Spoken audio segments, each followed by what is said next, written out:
မြန်မာ fighter ဂျော်ရှွာဘန်ကစင်တန်းနှိမ့်ကြတဲ့ကောင်ဆိုပြီးပြောလာတဲ့ဂျပန် fighter တက်ဆူတိုင်ရာမင်္ဂလာပါဖိတ်ကများရှင် Fighter Spirit Channel ကနေပြန်လည်ကြိုဆိုပါတယ်ကျမတို့ရဲ့ Fighter Spirit Channel ဆိုရင် MMA နဲ့သက်ဆိုင်တဲ့အကြောင်းပါလေ One Championship UFC အစရှိတဲ့သတင်းတွေကိုပုံမှန်တင်ဆက်ပေးနေတဲ့ channel ပဲဖြစ်ပါတယ်ဒါကြောင့်ဗီဒီယိုမစခင်မှာကျမရဲ့ channel ကိုအရင်ဆုံး like and subscribe လုပ်ထားပြီး notification လေးနှိပ်ထားဖို့တောင်းဆိုပါရနော်မြန်မာနိုင်ငံကကြည့်ရတဲ့လူတွေအနေနဲ့တော့ကျမရဲ့ဗီဒီယိုကို VPN လေးခံပြီးကြည့်ပေးဖို့တောင်းဆိုပါရရှင်ဒါဆိုရင်ဒီနေ့ဗီဒီယိုလေးကိုစလိုက်ရအောင်ပါဂျော်ရှွာဘန်နဲ့တက်ဆိုတာတို့ကလက်ရှိအချိန်မှာတော့စကလုံးတိုက်ပွဲတွေအပြန်အလှန်ကမှဆင်နွှဲနေကြတာပဲဖြစ်ပါတယ်ဂျပန်ဖိုက်တာတက်ဆိုတာကလည်းသူ့အနေနဲ့ချန်ပီယံဘက်ကိုအမီးရဖမ်းဆုပ်ပြမယ်ဆိုတဲ့ပုံစံမျိုးနဲ့တောက်လျှောက်ကို troll တွေလုပ်နေတာပါဂျော်ရှွာဘန်ကလည်းသူ့အနေနဲ့တက်ဆိုတာကိုမာနက်ကနှစ်ယောက်စလုံးကိုသူကအလဲထိုးနိုင်ပါတယ်ဆိုပြီးခဏပြောဆိုနေတာကိုတွေ့ရပါတယ်မကြသေးခင်ကလည်းတက်ဆိုတာကဂျော်ရှွာဘန်အနေနဲ့ချန်ပီယံဘက်ကိုပြောင်းနေအောင်လှုပ်ရှားဖို့ဆိုပြီးသူကပြောင်းလို့နောက်လူနဲ့စနောက်လိုက်ပါသေးတယ်ဂျော်ရှွာဘန်ကလည်းအရန်ကြီးအောင်ချောင်မှုနဲ့အပြောနဲ့လို့ထပ်တူကြအောင်လုပ်ဖို့သူ့ကိုပြန်ပြောလိုက်ပါတယ်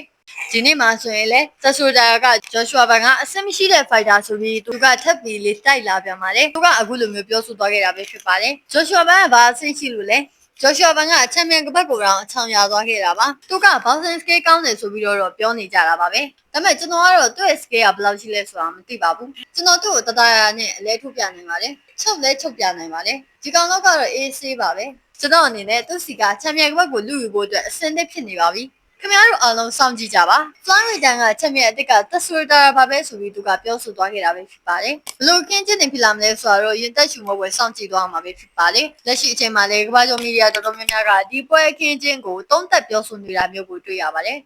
ပွဲတုံးသက်သူတွေကတော့တက်ဆူတာမှတက်ဆူတာပဲဖြစ်နေပါတယ်တက်ဆိုတာကလည်းဒါလေးကြောင့်မလို့ဘဝင်လေးဟက်နေရလို့ထင်ပါလေသူ့ကိုသူဆရာကြီးခါကြီးဖမ်းနေတာပါသူဘလောက်ထိပါဝါကောင်းလဲသူ့အနေနဲ့ဘလောက်တောင်မှချန်ပီယံကပတ်နဲ့ထိုက်တန်လဲဆိုတော့ဧပြီလ12ရက်နေ့မှာစောင့်ကြည့်သွားမှာပဲဖြစ်ပါတယ်ဂျော်ရှွာဘန်ကတော့လက်ရှိအချိန်မှာ training camp တွေကိုတောက်လျှောက်လှုပ်ဆောင်ရရှိပါတယ်ဒါပြင်ဂျော်ရှွာဘန်ကသူ့မှာအလုပ်တွေကဒူးနဲ့ဒေးလို့ဖြစ်နေတာပါ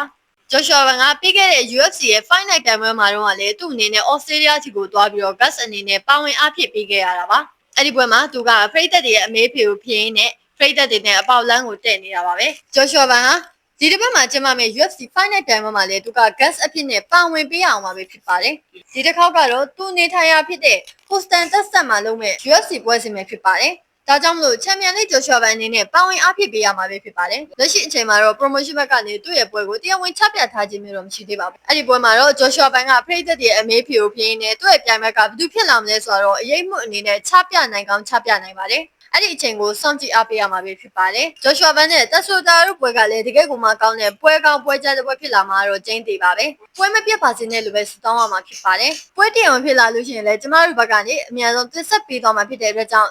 ကျမ channel ကို like and subscribe လုပ်ထားပြီးဗီဒီယိုတွေကိုနေ့စဉ်စောင့်ကြည့်ဖို့မမေ့ပါနဲ့နော်အဆုံးထိကြည့်ရှုပေးကြတဲ့အတွက်အားလုံးကိုကျေးဇူးတင်ပါတယ်ရှင်